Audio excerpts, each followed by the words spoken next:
कनक श्रृंगा स्वर्ण श्रृंगा प्रतिकल्पा कुमुदवती और अमरावती के नाम से पुकारा गया। उज्जैन जो मनुष्य को मोक्ष प्रदान करने वाली 7 नगरियों में से एक है। उज्जैन जहां 84 महादेव का आशीर्वाद प्राप्त है। उज्जैन जिस पर सदा ही कृपा रहती है महाकाल की। यहां सतत क्षिप्रा नदी की निर्मल धारा बहती है। डमरू के नाद से जीवन को ऊर्जा मिलती है। घंटियों की झंकार मन को आनंदित करती है। और यहाँ का आकाश शिव आशीष स्वरूप है। श्मशान ऊषर क्षेत्र पीठम तू मनमेव च पंचकैत्र न लभ्यते महाकाल पुरद्दते। अर्थात यहाँ पर श्मशान ऊषर यानी अनुपजाऊ भूमि, क्षेत्र अर्थात पवित्र भूमि, पीठ यानी शक्ति स्थान और मन अर्थात आध्यात्मिक शांति का स्थल पांचों एक ही स्थान पर उपलब्ध है। ये संयोग महाकाल की नगरी उज्जैन की महिमा को और गरिमामय बना देता है। उज्जैन के इस अलौकिक स्वरूप से प्रभावित हो महाकवि कालिदास अपने काव्य मेघदूत में लिखते हैं, हे जलधर, यदि महाकाल के मंदिर में समय से पहले तुम पहुंच जाओ तो तब तक वहां ठहर जाना जब तक सूर्य आंख से ओझल न हो जाए। शिव की संध्याकालीन आरती के समय नगाड़े जैसी मधुर ध्वनि करते हुए तुम्हें अपने धीर गंभीर गर्जनों का पूरा फल प्राप्त होगा। ये संध्या आरती जिसे कालिदास ने सराहा है अत्यंत महत्वपूर्ण है, क्योंकि ये वो प्रहर है जब सभी देवी देवता गंधर्व यहाँ उपस्थित होते हैं।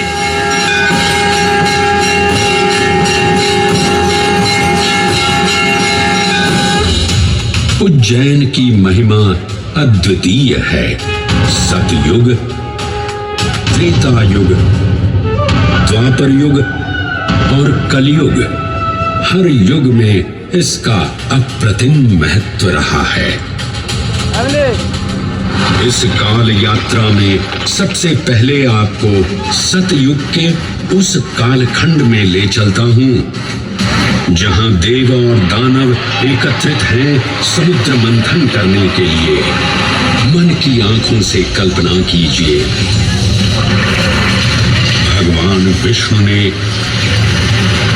कूर्म का रूप ले मंदरांचल पर्वत को अपनी पीठ पर उठा रखा है।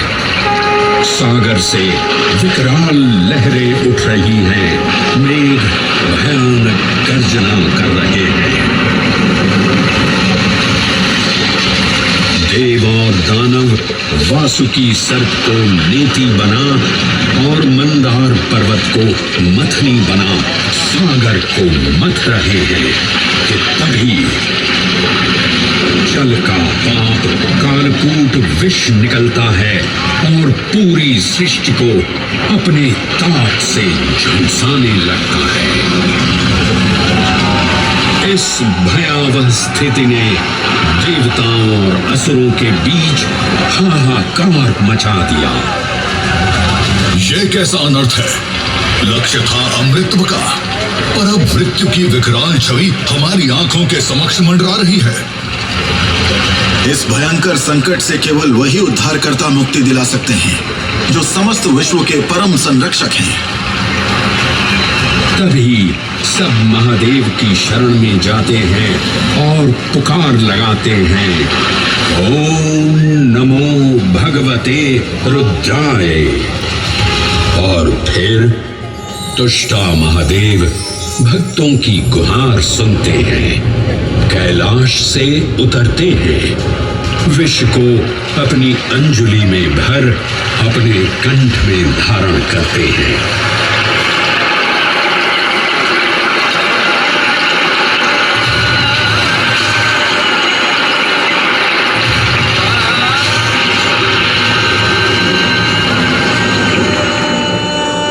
अंततो गत्वा सागर मंथन से अमृत कलश प्रकट होता है। जैसे ही अमृत प्रकट हुआ, दानवों ने इसे केवल अपने आधिपत्य में लेने की आकांक्षा प्रकट की और संघर्ष छिड़ गया। आज यदि हम इस अमृत को प्राप्त कर सकें, तो हम देवताओं पर हमेशा के लिए प्रभुत्व स्थापित कर पाएंगे। अमृत अपात्र हाथों में ना जा पाए, क्योंकि ये अपनी शक्ति का असीम दुरुपयोग करेंगे। इस अराजकता के परिणाम स्वरूप अमृत की कुछ बूंदें छलकी और पृथ्वी तक पहुंच गई। 4 स्थलों पर स्पर्श हुआ इन बूंदों का। हरिद्वार, प्रयागराज, नासिक और उज्जैन। अमृत की इन्हीं बूंदों के कारण उज्जैन में हर 12 वर्ष पर कुंभ सिंहस्थ मेले का आयोजन होता है। भगवान शिव की लीला देखिए। लोक कल्याण के लिए स्वयं विषपान किया और अपनी नगरी पर अमृत वर्षा करवाई। अमृत की पावन बूंदों से अभिसिंचित ये दिव्य उज्जैन भूमि रामायण के पृष्ठों में भी सम्मिलित हुई। सतयुग के बाद त्रेता युग में माता सीता की खोज में वानर सेना का यहाँ आगमन हुआ।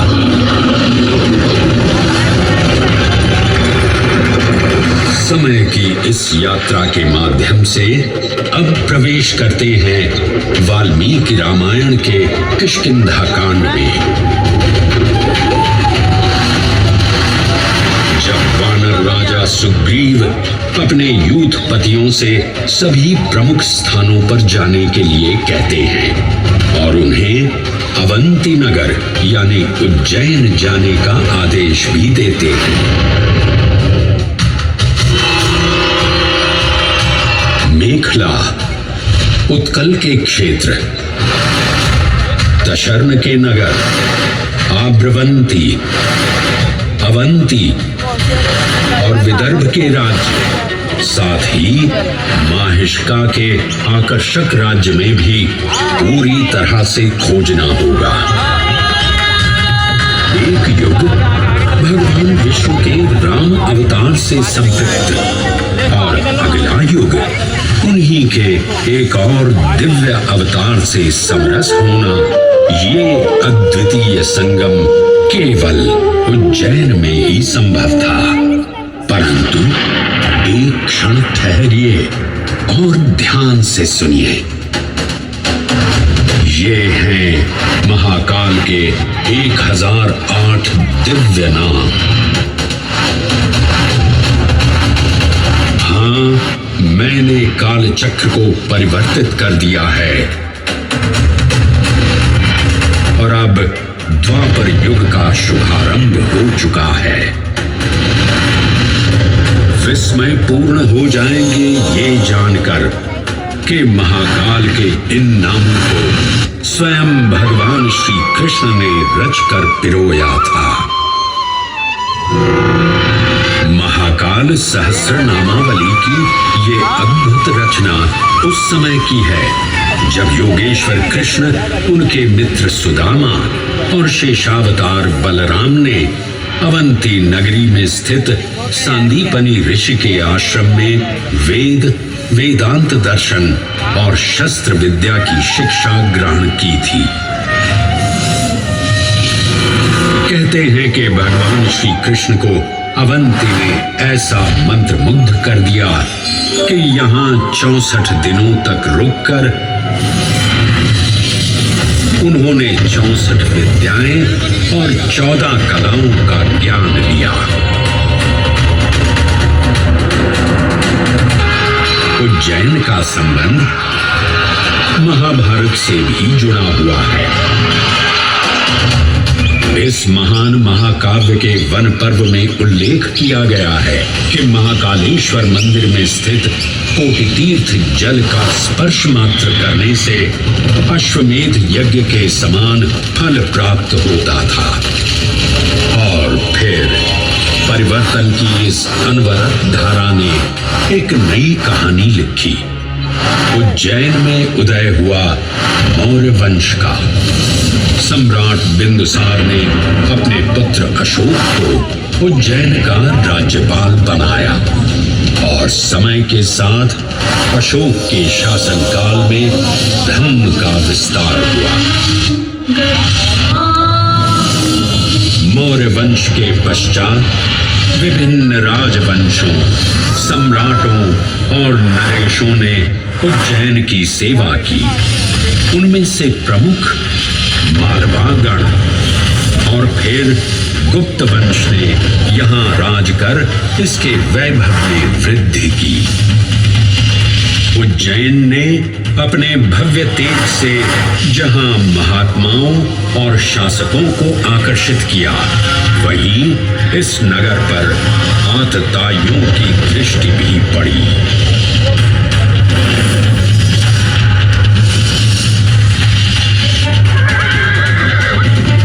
शक मध्य एशिया की खानाबदोश जनजाति थी, जिन्होंने उत्तर पश्चिमी और मध्य भारत के कुछ हिस्सों पर आक्रमण कर अपना शासन स्थापित किया। ईसा पूर्व प्रथम शताब्दी में जब भारत शकों के अत्याचार से त्रस्त था, तब उन शकों ने उज्जैन पर भी कब्जा कर लिया और फिर उज्जैन में उदय हुआ एक तेजस्वी योद्धा, महाराज विक्रमादित्य का। एक तरफ शकों का बल तो दूसरी तरफ विक्रमादित्य का अद्वितीय पराक्रम। विक्रमादित्य की तलवार महादेव के तीसरे नेत्र सी चमकी। प्रचंड युद्ध हुआ। महाकाल की कृपा से शूरवीरों ने शकों को परास्त किया और उज्जैन में गणतांत्रिक शासन स्थापित किया।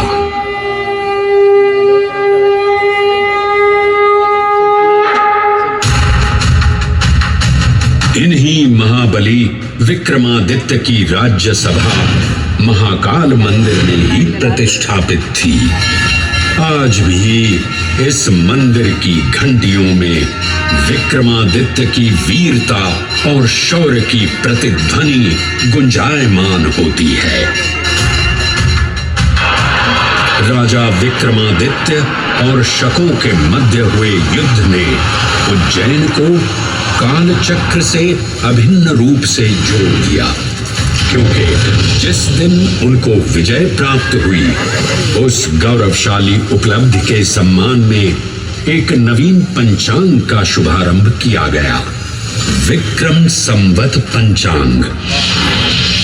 आज भी कई हिंदू पर्व और धार्मिक अनुष्ठान विक्रम संवत पर आधारित हैं।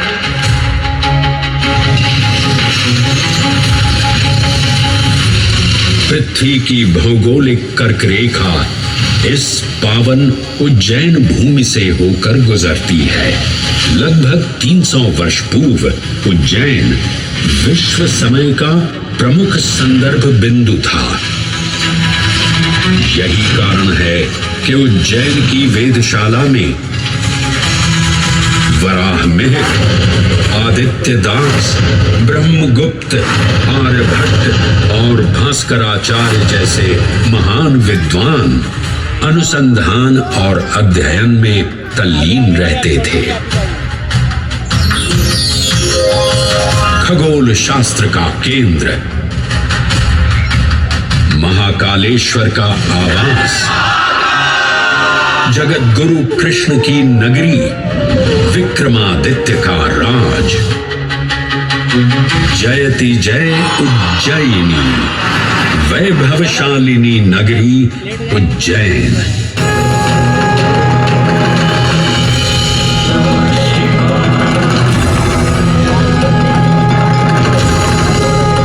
श्वासों को शिव मंत्र से अलंकृत कर, मन को भाव की गंगा से निर्मल कर, जो भी उज्जैन में महादेव की शरण लेता है, उसका कल्याण होना निश्चित है।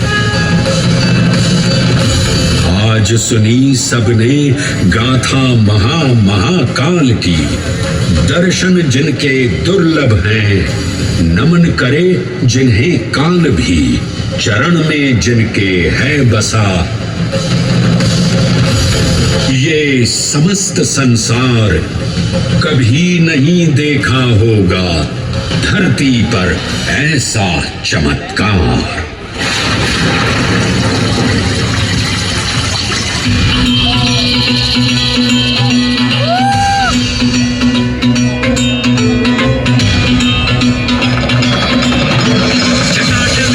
जल प्रवाह पावितस्थले गलेवलं ललम्बिताम्बुजं तुङ्गमालिका डमड्डमड्डमड्डमन्निनादवड्डमर्वयं चकार चन्द्रकाण्डवं तनोतु नः शिव शिव शिव।